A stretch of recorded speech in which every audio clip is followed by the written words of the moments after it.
Hey everyone, welcome to episode 55 of Two Guys, Zero Planners. Yeah, it hasn't been a few months. We're recording like literally a month after the last one. And hopefully this will become a more normal occurrence. I mean, not yet, but soon, right? Yeah, soon. The reason it's not going to happen yet is we are announcing for the first time ever that there will be a 2-month recording break that is planned because I'm moving. So, yeah. I mean, 2 months, that's less than between certain episodes, right?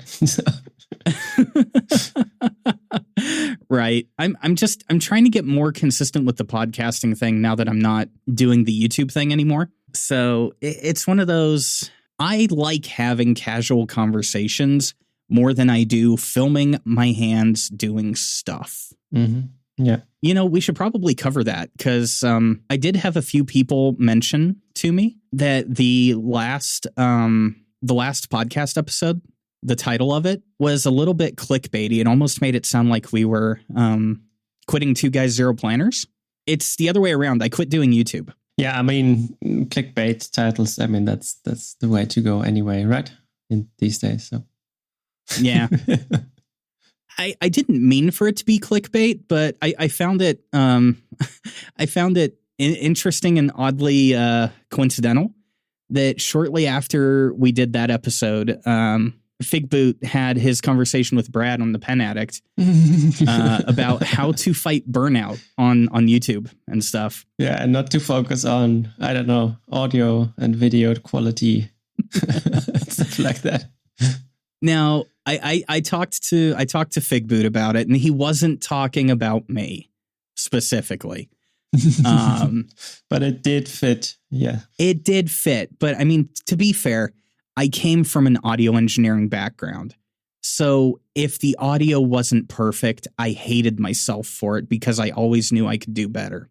Mm-hmm. So yes, I would be done filming. The video would be done being edited. And then I would spend 6 hours on the audio because I was a perfectionist. Yeah. So, hey, whose fault is that? It's mine. But not anymore. How much into the weeds do you think I should go about why I quit doing YouTube? I mean, did we discuss it in the last episode? I thought we talked about it. I think we discussed part of the reason I was having burnout, but going from the discussion about burnout to quitting was what, literally the day after we recorded before the podcast came out? Yeah, but is there more to say? I mean, if you have burnout from something, then maybe you shouldn't continue doing it. I don't know. No, I think you're right. I think you're completely right. I will definitely say I have noticed how much I had given up to do YouTube. Like, I looked back on the last time I actually recorded a band, and that was literally the month I started doing YouTube. So it's been 5 years since I actually did something I enjoyed. Mm-hmm. So I'm working on getting in contact with a few local bands, seeing if they're still kicking around, and if they are, seeing if they've got stuff that they wouldn't mind letting me record just for shits and giggles. Mm-hmm. So yeah, we'll see how that goes. But yeah, it's been a fun month. I've discovered some games that I'd been putting off because I didn't have time. I made good on hiring that private chef for the Super Bowl, and we'll talk about that here in a minute. Yeah, when I moved to a different apartment here in about a month and a half, I'm actually going to be able to set up the apartment as a place to live instead of having the focus on, is this room set up just right so I can record a video in it? It'll be nice because setting up a room for a podcast is so much easier than setting up a room for filming videos in. Just so much easier. I don't have to think about the space constraints. I don't have to think about what the background looks like or how clean my desk is, which my desk is still clean. But yeah, I can just focus on being a normal person. So yeah. That tangent brought to you by me moving. Yes. Which is also why we are delayed recording, because my older brother came by to pick up a lot of the soundproofing that I had on my wall. And let's see, what else did I have him take with him? I gave him a painting, some of my old outboard gear, and some of the old strip lights that I had for my backgrounds. So painting. You did do painting, right? I did do painting, yes. That was a long time ago, too. Yeah, I have not painted in like 4 or 5 years. Yeah, because I have not had time. I may actually paint again. Who knows? I also gave him all of my Kavekos. Oh, okay. Yeah, all of my Kavekos, my Pilot Metropolitan, Lamy Safari, the Jinhao, the big one, the one with the number 8 nib. Yeah, the X159. Yeah, the Sailor ripoff. I think those were the only ones there. So, yeah. Mm-hmm. And I gave him all of my ink except for Pilot Uroshizuku Shoro. So you now have 1 bottle of ink? I have 1 bottle of ink. I guess you're doing better than me, both on the pens and the inks front. Well, I have told myself that when it comes to pens, I am going to use what I like, and I'm not going to buy anything else until it is gone. Mm-hmm. So I have about 3/5 of a bottle of Shoro left. And once I am close to that bottle being done, then I will consider getting either another bottle of that or a different bottle of a different color. So, yeah. Well, yeah, that's very minimalist. It's how I like to live my life, which, yeah, it's an interesting life to live, but it's one that I like. If you don't need to do reviews, then you can do it, right? It all comes back to that. It all comes back to that. It comes back to focusing on what you enjoy. Pretty much as far as stationary topics go, you're going to be the one carrying a lot of the weight there. It's all on me. I mean, occasionally, like, there will be stuff that I'll take a look at too. Like if the dark lilac thing, you know, I can take a look at that and we can still talk about it and stuff. But it's like, am I going to go out and just buy it so I can review it and take a look? No, I'm not going to. Yeah. So maybe let's talk about dark lilac. So it's Lamy is doing weird stuff. So they released 2 safaris this year and 2 special edition inks. I forget their names, but they are just for the US. And then suddenly, I don't know, in some shops in Europe and on the British and German Lamy store, you can now buy an ink called Lamy Dark Lilac.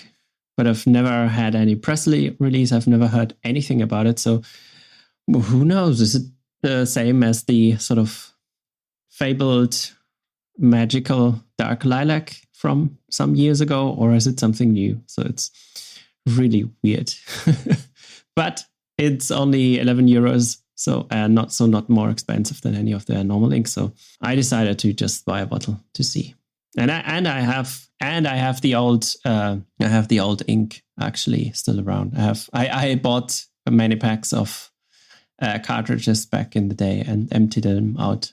It was a mess, but now I still have an ink to compare it to. So really interesting to see if it's really the same thing or not. Okay, so that I was wondering why Dark Lilac was hitting something in the back of my head, and that's what it was. The fact that it was I guess it was the fan favorite or cult following. Yeah, it was sort of it was the one that Lamy released that everyone wanted and then never talked about again. So I do have a link in our show doc to the pen chalet listing for the special edition Lamys for the safaris. Mm-hmm. Those are a thing. Yeah, it's sort of they're taking a book out of Sailor, right? And they're sort of starting to match colors randomly. I don't know. Yeah, but okay, Pink Cliff. Let's talk about Pink Cliff here for a second. Either A, the photo that they got is not doing a good job showing the actual color of that section, or B, Lamy chose a horrible complementary color. I do not like that color combination. Yeah. Oh, and the fun thing is, right? So the pen is called Pink Cliff, but the ink is called Cliff because it's blue. And the other one, the pen is called Violet Blackberry, and the ink is only called Blackberry. What? So I don't know what they're doing this year. Lamy, go home. You're drunk. Okay. So I mean, looking at least they're matching it with sort of that screw on top of the cap, right? That's also the same, right? Color, it seems, but yeah, I don't know. I don't know. I don't get it, Lamy. What were you going for here? I mean, the inks are fine. The inks are inks. They are what they are.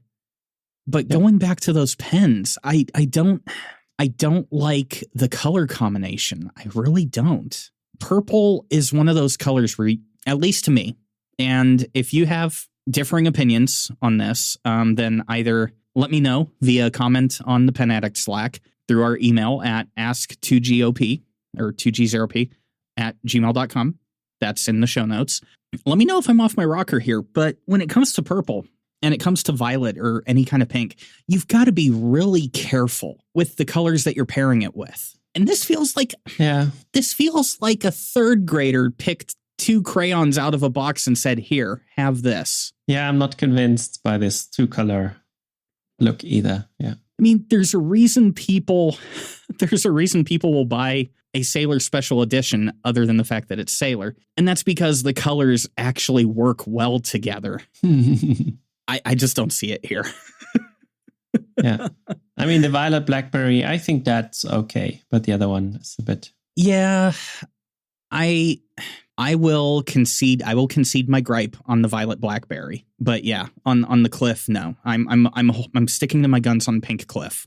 I don't like that. But neither of us is going to buy a Lamy Safari. Anyway, right? Nope, not happening. It's not a Pelican. I'm not buying it. Yeah. Yeah, I was considering what sort of when I bought those inks from the Lamy store, should I buy a pen? But I couldn't find any that I actually like. I mean, apart from the 2000, and I already have one, right? So, yeah. Okay, I will say one thing. I notoriously, in multiple places, have said that I hate rollerballs and gel pens. My favorite rollerball is the Lamy 2000. Okay. I actually keep one in my briefcase that I take to and from work. It's the only one I can tolerate. Mm-hmm. So in that sense, if I ever had to replace it, I would buy another Lamy if I ever had to replace that one. Mm-hmm. Let's hope that day never comes. Oh, man. That makes me feel good. I can still be relevant with pen conversations. Yes. Yeah. And maybe we can also talk about the second topic about inks. So maybe I did talk about it at some point that I was trying to work through my ink samples. So last year, I think I did a pretty good job. I actually used 28 ink samples, which wasn't bad. Mm-hmm. And this year, I'm already at 39. But mainly because I also thought, hey, this is supposed to be fun. And I picked some of the samples and poured them down the drain.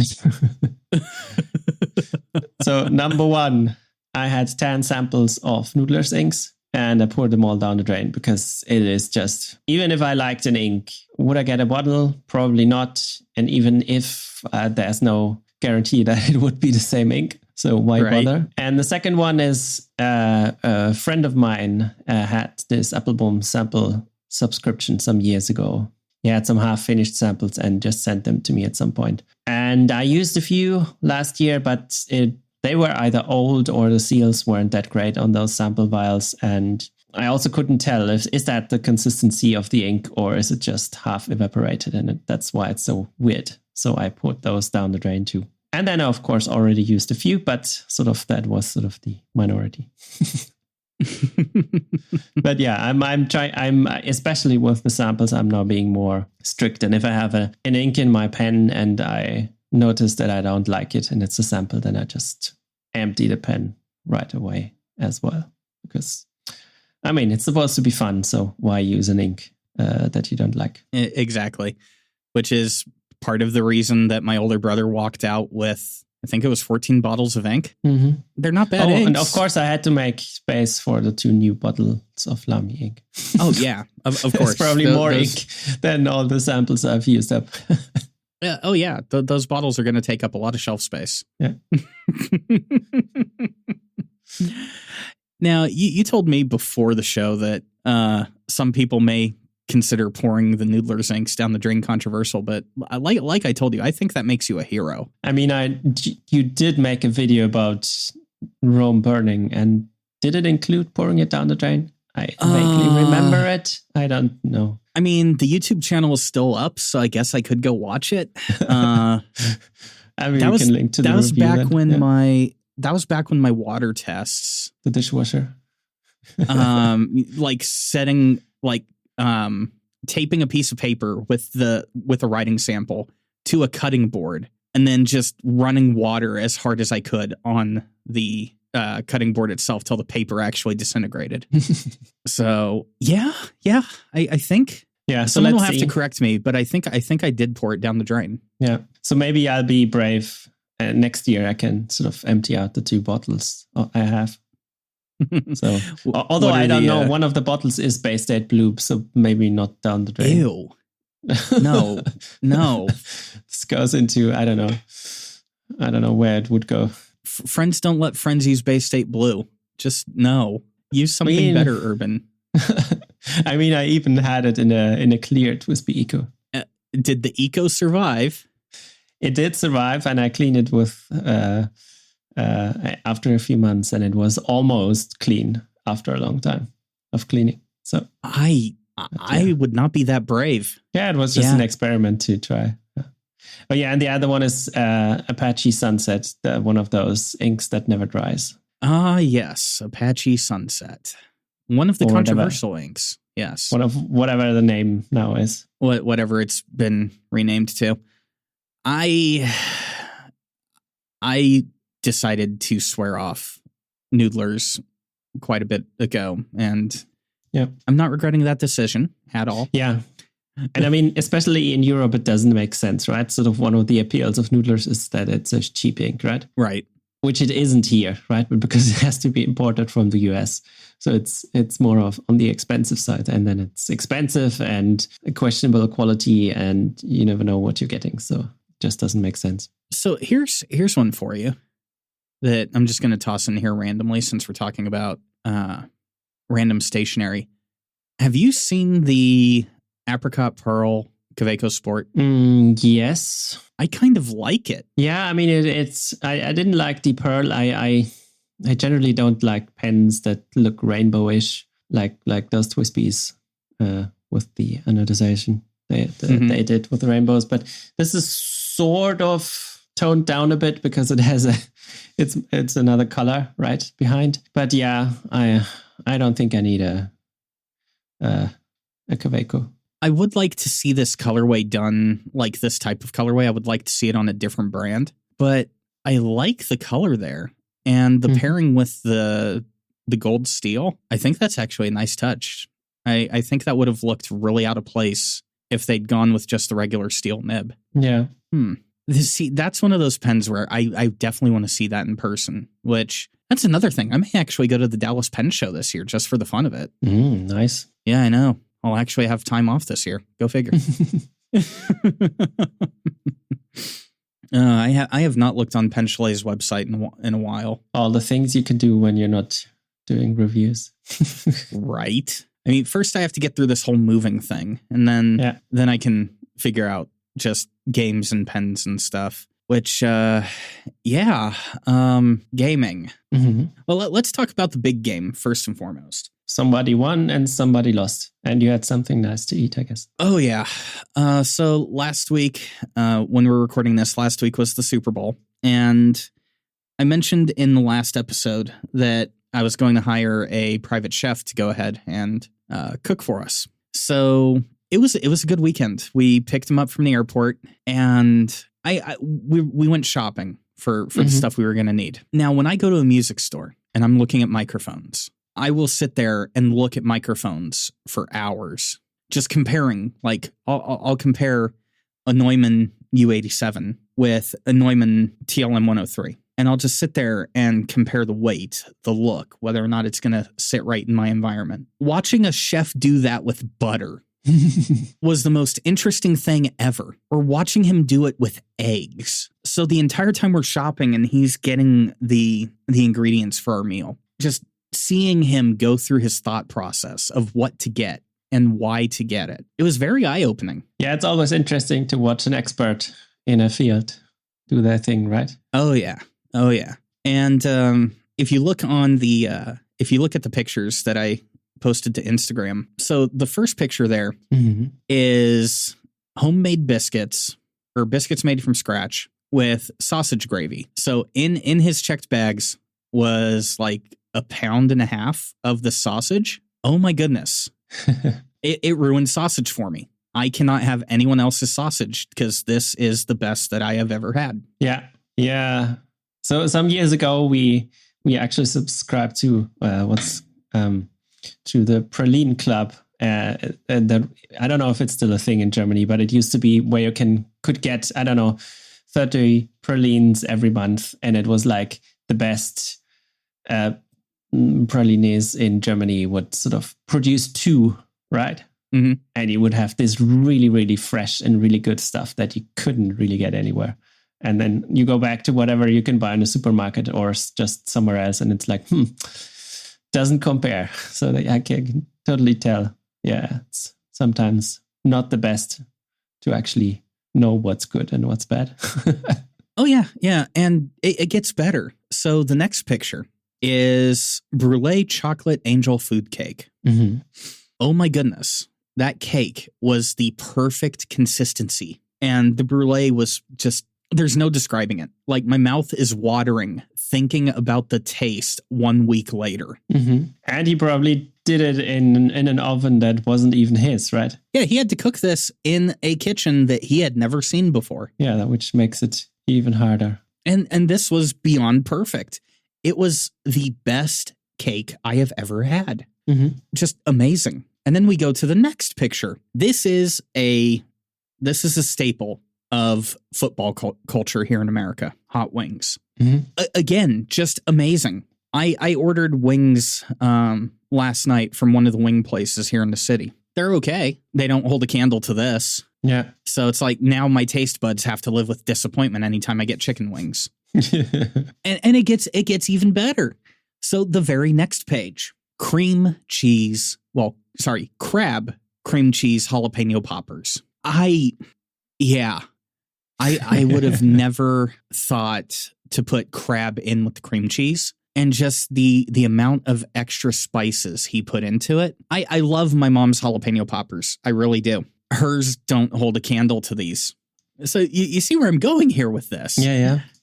Yeah, because the very next picture is made from scratch guacamole and made from scratch queso. Again, phenomenal. He showed us a really cool way of mashing avocado to make guacamole. Mm-hmm. So, on those baking those baking sheets, how you've got the wire frames that you can set on them. So like if you're putting meat or anything on top of it, that way the juices can drip down into the pan. Yeah. You put that grating over a bowl and you take the avocado that's been cut in half and you set it inside down and you just push.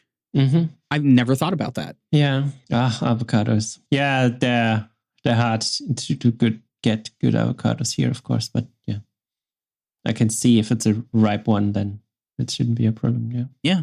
I mean, just watching him work, learning how he made this stuff is just like amazing. And then, yes, the very next picture, the steak. That is American Wagyu or Wagyu, however you say it. Yeah. So the quality is just phenomenal. And when you skip ahead a few pages to the final plate, those are made from scratch rolls, glazed.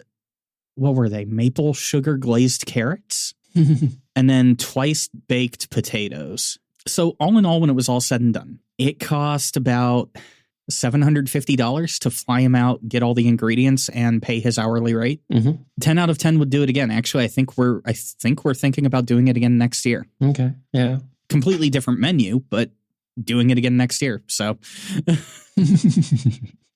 yeah, I can tell that you liked it. Yeah. I was not expecting to like it as much as I ended up liking it. Mm-hmm. And it's one of those bucket list items where you're just like, okay, do I really need to do something like this? And then when you do it, you're like, wait, why haven't I done this more often? This is accessible. It's fun. And I want to do it because it's fun. Mm-hmm. So, yeah. Yeah, that's the danger of getting older, right? You try doing stuff and then you can't go back anymore. Yeah. Speaking of stuff like that, are you guys still going to go chasing the Northern Lights? So it's a really expensive month because we were paying for flights, hotel, and car already. So it's about 4,000 euros already. And then we'll see. I mean, we also have to eat and pay for gas and, I don't know, go visit stuff in Tromsø. So Norway is expensive. So, but yeah, I mean, you do that once, I guess, going up there. And then, oh yeah, and we all also booked the next holiday going to Greece this year. So this year we'll actually go by ferry. So we drive to Italy, and then we'll take the ferry from Italy to Greece. And then we have a car there, and we're a bit more flexible. Okay. And then, of course, I had to get the car repaired this month. So that somehow this month is like expenses, no end. So wait, when are you heading up there? You're doing all the paying for stuff now, but when are you actually heading up there? So that's a week around Easter. So that's like the kids have 2 weeks off from school. So we are going on Tuesday or Wednesday, and then we'll be back in the middle of the next week. So it's like a few days before and a few days after, so sort of get ready for school and so that's not so rushed. So the last week, I mean, this week was there was no school either, but it was just like 1 week, right? And it would have been it would have been better because it's like darker now than it is end of March. So it would have been easier to see the Northern Light, but then it's like you're off from school on Friday and then you have to leave right away, and then you come back the Sunday, which is all very stressful, and we didn't want to do that. Makes perfect sense. So what ended up going wrong with the car? Yeah, I mean it already has 100,000 kilometers on it, right? So it's and it's about 8 years old, and stuff just starts to break. I don't know, some suspension on the front left wheel, and then something that I forgot what it's called on the right front wheel. And then it has to be done before the next inspection anyway, which is like in June. And now it's school holidays, and I could just bring the car there, and it wasn't so much of a problem. And it wasn't during school, when maybe it would have been nice to have the car to pick the kids up or something. So, oh well, we do have money saved for occasions like that and for holidays. So it wasn't like we had to, I don't know, randomly sell stuff or whatever to get it done. So it was more of an annoyance than anything else, but still, that was a lot of money. So that would be 62,000 miles roughly. Okay, that's... My car has just over 100,000 miles on it. So 160,000 kilometers. Okay. Mm-hmm. And it's still running pretty good. It's on its third set of tires. I do need to take it in, though, to have the 100,000 mile checkups done on it. Checking the spark plugs, checking all the seals on the head gasket, making sure that there's nothing going weird in the transmission or steering basket or any of that stuff. So that's going to be... I think to have all that stuff checked and actually just have the spark plugs changed out is $1,200. Yeah, that's always the thing, right? On the other hand, it's still probably cheaper than buying a new car. I don't know. It's always hard to tell. It is. To get a new version of the car I have is $22,000. Yeah. So it could be worse. Well, no, $26,000. They did go up for 2024. So it could be worse. The thing with my car... I have a Chevy Malibu. Mm-hmm. So for our American listeners, it's a 2012 Chevy Malibu. So you already know it's a GM product, which means it has a 50-50 chance of being horrible. How hard do you think it is to change a headlight in this car? Oh, by now you sort of have to disassemble half of the car to get to it, right? Luckily, not half of the car. But you do have to take off the entire front bumper. Yeah. Or you have to have the arms of a dog that are just very, very skinny and can fit in tight places. Child labor and stuff like that. I don't even think a kid's arm could fit in there. Like it would have to be an animal arm to be that thin. Yeah. That's how stupid this design is. So anytime I have a headlight go out, it's $175 for an $11 bulb. Yeah, but they're all like that these days, aren't they? Or at least many of them. Next time I go looking for a car, when the time comes and I drive this Malibu into the ground, that's going to be one of the first things I ask is, okay, how hard is it to change a headlight in this car? And if they say anything about having to take off any of the front bumper assembly, no, I'm done. That will be interesting to find out which car would actually satisfy that criteria. I know. I'm not looking forward to it. I'm really not. But the good thing is, if I take care of this car, I can probably get it up to 180,000 miles before having an issue where it makes more sense to get a new car than it does to get it fixed. Yeah. So currently, my car is worth between $2,500 and $3,000 based on the mileage and its current condition. So I have a rule that if I have one thing break on the car that costs more than 50% of the value of the car, then I'm just getting a new one. Mm-hmm. So yeah, anything on the suspension goes wrong, new car. Right now, I think that or a severe engine issue would be the only thing that would really cause it to be a total loss for me. So yeah. There is that. There is that. Man, we were going to have to take even if I wasn't moving, we were going to have to take a little bit of a recording break anyways, so you could go take pictures.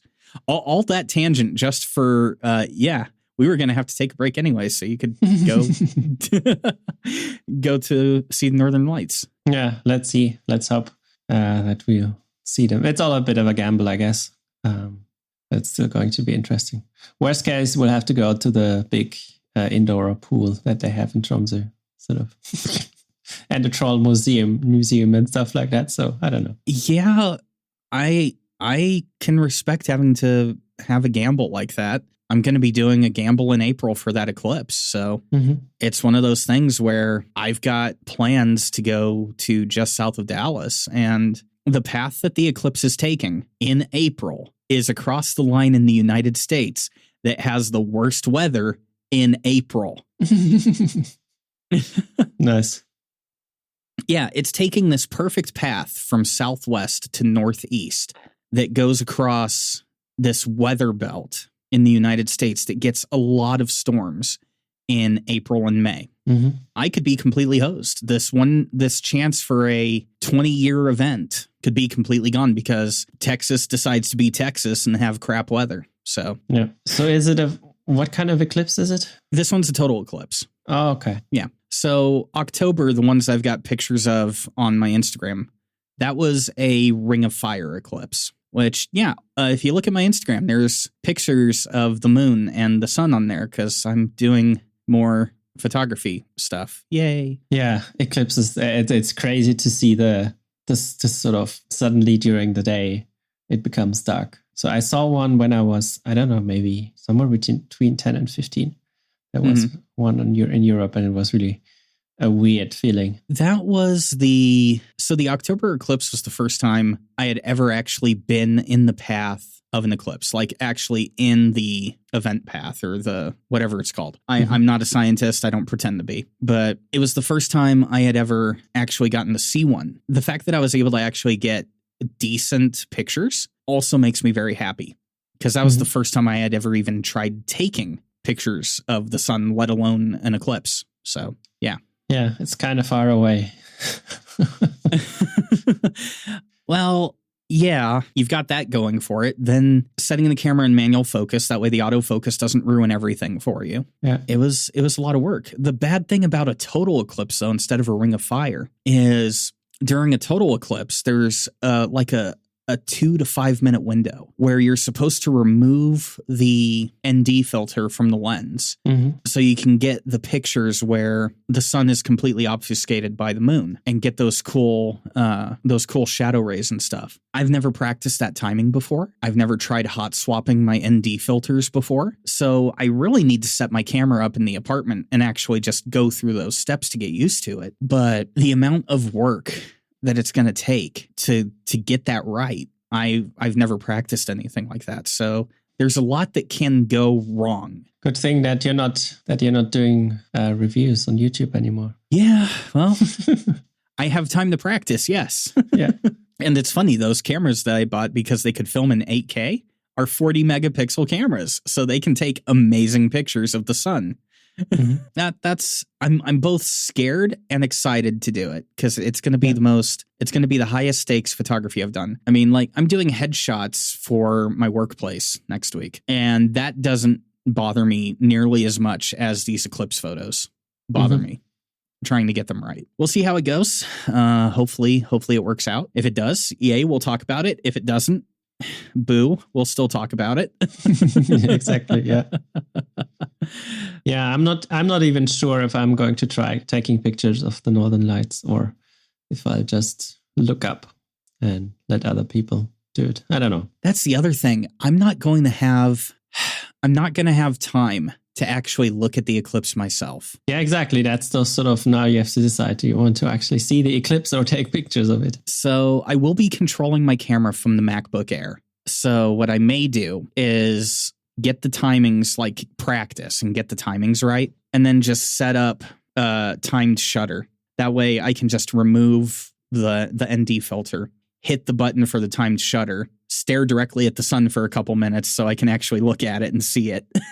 And then make sure my computer hasn't messed up. Don't forget the glasses. Yeah, my friend has already taken care of that for me. So I will make sure that I don't completely bleach my eyes doing that. Yeah. Did I tell you what happened during the Ring of Fire eclipse? No. So I was taking pictures and I was focusing on my camera. So I was looking down at the screen and I didn't have those glasses on. And right at totality, I looked up without glasses, and it was the Ring of Fire eclipse, so it was still bright. Yeah. I didn't think about it until I looked back down at my camera, and all I saw was a ring where my camera was, and I'm like, oh, yeah, I just did a dumb. So I need to not do a repeat performance of that.